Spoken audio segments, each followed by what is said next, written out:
हल करें national shirt की मलिक सईद अवान से आती रहिएगा। एक और अहम खबर सामने आ रही है। हुकूमत ने एक्स को बहाल कर दिया है। हुकूमत की जानिब से एक्स बहाल कर दिया गया है। एक्स को खोलने पर चेयरमैन पीटीए को खराज तहसीन पेश किया गया। भारत के साथ बयानी की जंग में हमें भरपूर और मौसर जवाब देना है। हुकूमत की जानिब से एक्स को बहाल कर दिया गया है। अहम और बड़ी खबर, हुकूमत ने एक्स को बहाल किया। एक्स को खोलने पर चेयरमैन पीटीए को खराज तहसीन पेश किया गया पलवशा खान की जानिब से, जबकि चेयरमैन सेनेट आईटी कमेटी ने मजीद ये भी कहा कि भारत के साथ बयानी की जंग में हमें भरपूर और मौसर जवाब देना है। मलिक सईद अवान हमारे साथ मौजूद है, उनसे मजीद इस बारे में डिटेल ले लेते हैं। मलिक सईद बताइएगा, एक्स को भी बहाल कर दिया गया है?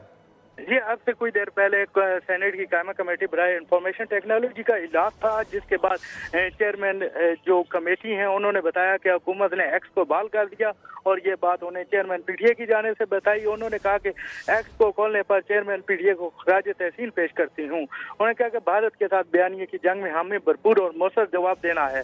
भारत हमेशा रात के अंधेरे में कार्रवाइयाँ करता है। भारत ने सिविलियन आबादी को निशाना बनाया, जिसमें बूढ़े, बच्चे और खवातीन थी।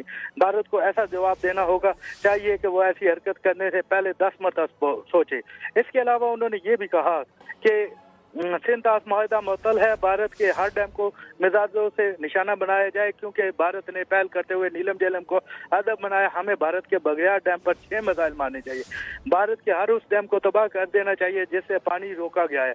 रावी झेलम जी, हुकूमत ने एक्स को बहाल कर दिया है और इस पर खुशाइन करार दिया जा रहा है। ये फैसला मलिक सईद अवान हमें तफसीलात बता रहे थे, आपका शुक्रिया। एक और अहम खबर शामिल